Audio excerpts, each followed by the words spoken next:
In the summative question that I designed for this topic was for students to create an assembly and a sectional view of a child's toy train. So students were given each individual part of the toy train. They were asked in question A to assemble the parts, to position the chimney stack 20 millimeters above the chassis, and to dimension 4 key components. So that was question A. That was such a lower order question which many students would be able to complete without many difficulties.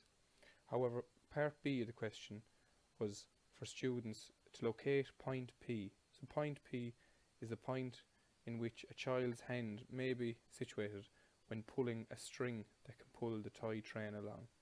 So the string is positioned between the chassis and the bottom of the body. So that was located on the drawing.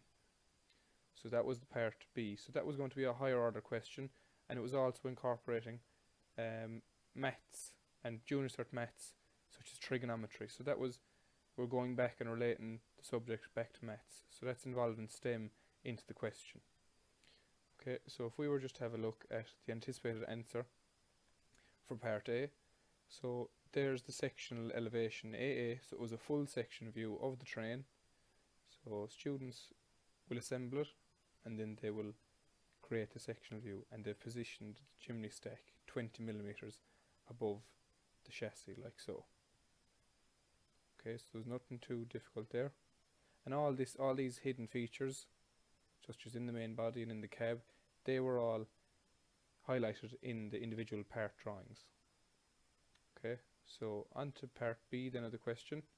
Students were asked to locate point P. So that's where the string is at full extension. It's 150 millimeters long. We were given that information, and we were also given the information of that point P was located 110 millimeters horizontally from the chassis. Okay, so we knew then that through trigonometry we could come out 110 mil, we could swing an arc of 150, and from the end of the 110 horizontal line we would go vertical perpendicular to that line until we hit the arc of 150.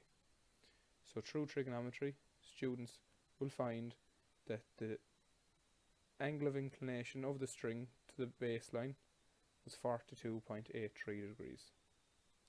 So that would be our anticipated answer for part B.